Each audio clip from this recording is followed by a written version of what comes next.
जय जगन्नाथ। नमस्कार प्रिय दर्शक बंधु, मु संतोष कुमार दास आपण मोर channel Maharshi astro and vastu research centre स्वागत जनाऊँ। दर्शक बंधु, आज एपिसोड आम आलोचना करवा शेष मुहूर्त रे विवाह भग्नता जोग। शेष मुहूर्त रे विवाह कहीं भांगी जाए, ज्योतिष शास्त्र ए विषय कौन कहूँ से विषय में आज व्हाइट बोर्ड आलोचना करवा। आपण मैंने देखीदे विवाह सब ठीक ठाक हो, निर्बंध सरी बाहर भांगी विवाह बेदी बेले बेले बर फेरी जाए। एमती बहुत नजर अच्छी, बहुत उदाहरण अच्छी आपणकर बहुत आप देखिथे जे बाहर सब ठीक ठाक हो, निर्बंध सर थो, देखला बाहर भांगी कि गोटा कहीं पचे बाहर भांगी बहुत क्षेत्र हुए। कहीं सब हुए ज्योतिष शास्त्र ए विषय कौन कहे, ज्योतिष शास्त्र ए विषय कौन वर्णना कराई से विषय में आलोचना करवा। चलन जा व्हाइट बोर्ड पाख। शेष मुहूर्त विवाह विलंब जोग कौन ना सप्तमाधिप दुर्बल, नीच, शत्रुगृही और पापकर्त जोगर थिले। आम गोटे लग्न नहीं जा, मेष लग्न नहीं जा, एटा लग्न लग्न एटा सप्तम घर।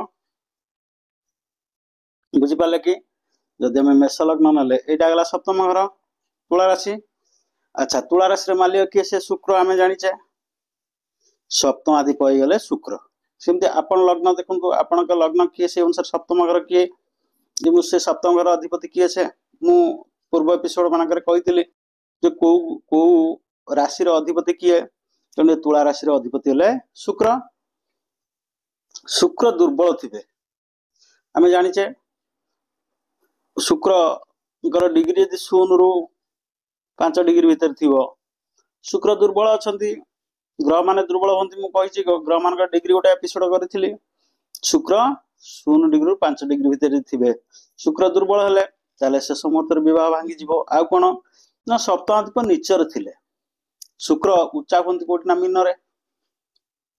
एठी उच्चा हो जाती, नीच हम कौटी कन्या रे,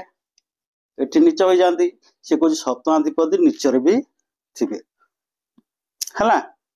सप्तमाधिप नीचर थिले। बुझे शुक्र एठी नीच हो जाती कन्या रे, जदि शुक्र कन्या रे थिबे ताले विवाह भांगी जीव। आपण लग्न अनुसार सप्तमाधिप जी सी नीचार थी, तेणु मेष लग्न अनुसार मुझे कहूँ शुक्र जदि सप्तमाधिप हेले शुक्र, शुक्र जदि नीचार थे, शुक्र डिग्री यदि कम थी, आ सप्तमाधिपति शत्रु गृह थे, आम जाचे यहाँ हूँ बिछा राशि हूँ मंगल, शुक्र शत्रु हेले मंगल। शुक्र जदि एठी थे बिछारे, कि शुक्र यदि धनु रे थे, धनु राशि हूँ बृहस्पति, बृहस्पति शुक्र शत्रु। बुझे तेणु ए राशि मान सब थे, शुक्र सप्तमाधिप थे, शुक्र थे,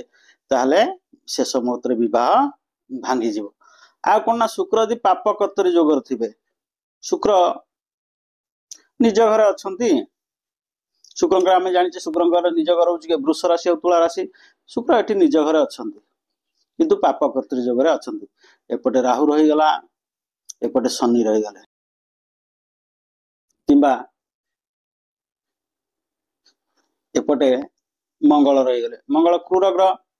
ताहले शुक्र एपटे राहु रहीगला, पाप ग्रह गोटा रहीगला, एपटे मंगल रहीगले पाप कर्तरी जोगरे, सप्तमाधिप रहीगले पाप कर्तरी जोग रहीगले, ताहले शेष मुहूर्त विवाह भांगी जीव। सब ठीक ठाक जोगाड़ जंत्र किंतु विवाह भांगी जाए। बेले आप देखिए बेदी रु बर फेरी जाए, जन जन बाहागर बेदी रु भी बर फेरी जीव। आ कौन सप्तमाधिप नवम दुर्बल, नीच और पाप दुष्ट थिले। सप्तमाधिप कौथे थे, नवम थे। नवम घर किए से आम जाने मेष लग्न अनुसार नवम घर है। सप्तमाधिप नवम थे, आ कौन थे ना दुर्बल थे, से 0 ରୁ 5 डिग्री भीतर थे है। नवम थे, नवम घर हूँ भाग्य घर, मेष लग्न नवम घर हूँ भाग्य घर, किंतु सेठी भाग्य घर यदि सप्तमाधिप बसते दुर्बल भी थे है। आ कौन ना नीच होते, मेष लग्न अनुसार ये शुक्र नीच होना, अन्य गोटा लग्न ना आम जानी कौटी नीच हूँ किए,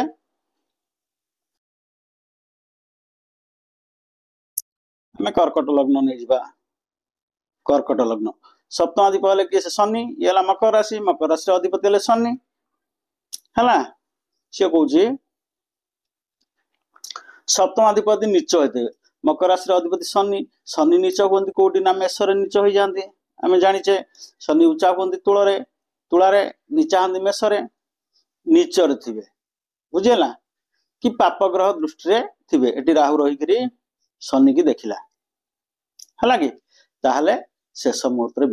विवाह भांगी जीव आ कौन नवम स्वामी दुर्बल नीच पाप दृष्टि थे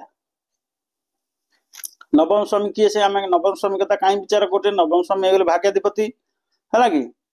नवम स्वामी भाग्याधिपति ये है नवम घर जदि आम कर्कट लग्न नहीं जा नवम घर किए है मीन राशि बुझिपारे कि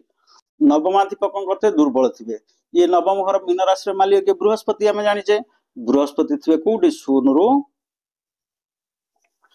5 डिग्री भितर बृहस्पति थे है कि नीच थे बृहस्पति आम जाने बृहस्पति उच्चा हमें कौटी कर्कट उच्चा हाँ मकर नीचा हो जाती बृहस्पति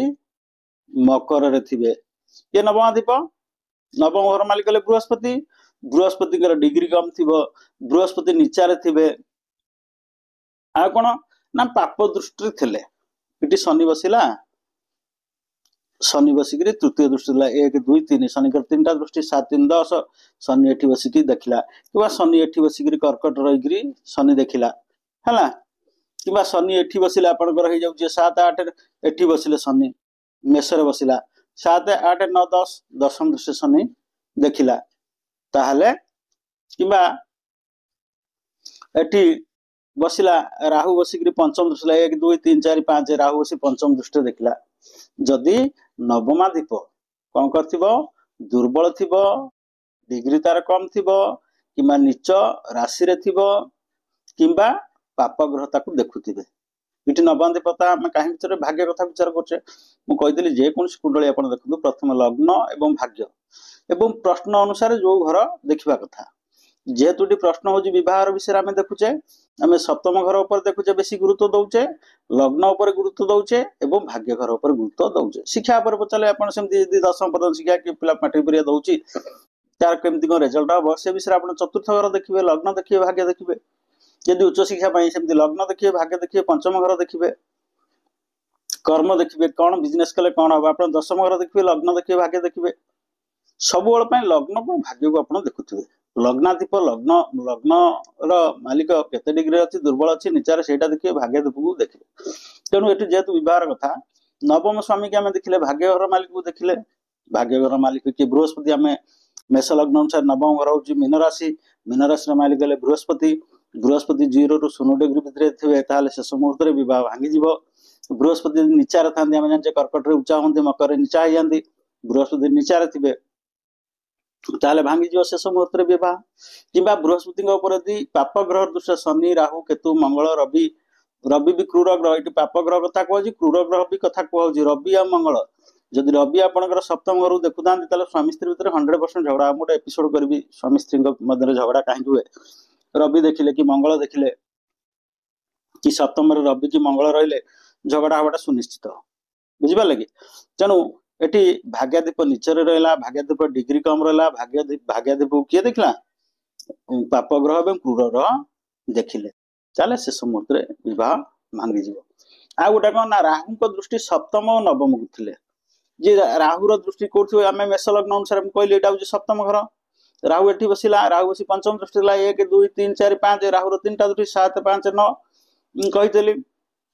पूर्व एपिसोड ग्रह मान दृष्टि जोटा मुझे एपिसोड करी कही कौ ग्रह को केतटा दृष्टि जाइए राहु को 3टा दृष्टि जाइए 7 5 9 राहु पंचम दृष्टि दिला कि राहु एठी बसिला सप्तम दृष्टि देखला है कि राहु एठी बसिला नवम दृष्टि देखला 7 8 9 नवम दृष्टि राहु एठी बसिले नवम दृष्टि हूँ यहाँ नवम दृष्टि देखला सप्तम घर को बुझिपारे कि राहु एठी बसिक एठी बसला सप्तम घर को देखला एठी बसला नवम भाग्य घर को भी देखला जदि राहु भाग्य घर को देखुता है कि सप्तम घर राहु एठी बसिले निश्चिंत भाग्य कहीं राहु एठी बसिले सप्तम घर देखला सप्तम घर पंचम दृष्टि देखला 1 2 3 4 5 6 7 8 9 राहु एठी बसिले नवम दृष्टि देखिबो राहु एठी बसिला लग्न रे बसिला राहु नवम राहु देखला कोटी भाग्य घर नवम दृष्टि देखिला पंचम दृष्टि सप्तम दृष्टि देखिला पंचम दृष्टि राहु एठी बसिले पंचम दृष्टि देखिला भाग्य घर को बुझिपारे कि राहु बिछार बसिले पंचम दृष्टि देखिला कन्या बसिले सप्तम दृष्टि देखिला लग्न बसिले नवम दृष्टि देखिला कोठी नवम घर बुझिपारे कि राहु जदि सप्तम घर देखुता राहु जदि नवम घर देखुता ताहले निश्चिंत भाव में बाहागर शेष मुहूर्त भांगिब आपण लग्न दोष थिले बुझिपारे कि गोटे एपिसोड आपणकर गोटे करिछि लग्न दोष कौन जदि आमे इट नहीं गले कर्कट लग्न आमे नहीं कर्कट लग्न नेले कौन हबो कर्कट लग्न मालिक किए से कर्कट राशि मालिक किए चंद्र आमे जानिछे हला कर्कट राशि मालिक हेले चंद्र चंद्र जदि कौन करथांती ना 0 रु 3-4 डिग्री भितर थांती 3 डिग्री भितर थांती लग्न दोष होला चंद्र ऊंचा हुंदी मेषरे नीचा जाती बिछारे चंद्र इठी थिबे कोड बिछारे थिबे ताहले लग्न दोष हो गला बुझिपाले कि लग्न दोष हो गला हला आउ चंद्र को ऊपर यदि पाप ग्रहर दृष्टि थिबो चंद्र एठी बसिले एठी बसिगिरी राहु बसी पंचम थिला 1 2 3 4 5 पंचम दृष्टि राहु देखला चंद्र को 1 रे चंद्र नीचा रहले 2 रे चंद्र डिग्री कम रहला 3 रे पाप ग्रह गोटा देखिला कि एठी शनि बसिला 1 2 3 तृतीय दृष्टि देखिला कि एठी शनि बसिला सप्तम दृष्टि पूर्ण दृष्टि देखिला ताहले शेष मुहूर्त विवाह भांगी जीव तो दर्शक बंधु आपण माने देखिले ज्योतिष शास्त्र एगुड़ा सब मन कहूनी ज्योतिष शास्त्र जहाँ कहूँ ज्योतिष शास्त्र जहाँ वर्णना कराई से अनुसार मुझे आपण मानक कहूँ आप निजर कुंडली बाहर करूँ जो पिलार कुंडली बाहर करूँ यदि बहार द्वारा बारंबार भांगु थाए शेष मुहूर्त विवाह भांगु थाए आप देखूँ यही कंडीशन गुड़ा अच्छी कि यही समस्या गुड़ाक अच्छी कि जदि यही समस्या थाए से समस्या प्रतिकार करदे आराम से बाहर हो बुझिपारे कि तो आम नेक्स्ट एपिसोड रे जे स्वामी स्त्री भितर झगड़ा कहीं हुए से विषय में आलोचना करबा।